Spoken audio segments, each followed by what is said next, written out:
যারা জ্ঞানী গুণী তাদেরকে মনে করে এরা পাগল।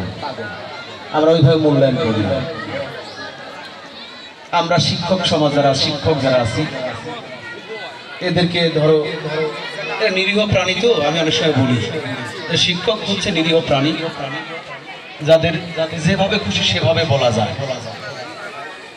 মানে রাষ্ট্র আমাদেরকে সম্মান দেয় নাই, রাষ্ট্রের বা সমাজের মানুষ আমাদেরকে সম্মান দেয় নাই, সেইগুলো দেখে আমাদের ছাত্ররা আমাদের সম্মান দেওয়া ভুলে গেছে।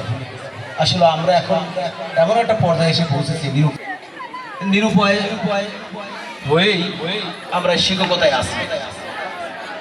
একজন ছাত্র যখন একজন শিক্ষককে আঘাত করে শান্তি পায়, এই কথা যখন একটা ছাত্র বলে তখন শিক্ষক হিসেবে আমরা লজ্জিত।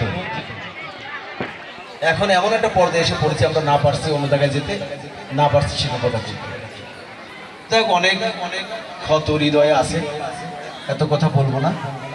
আমি আমার বিদায়ী শিক্ষার্থীদের প্রতি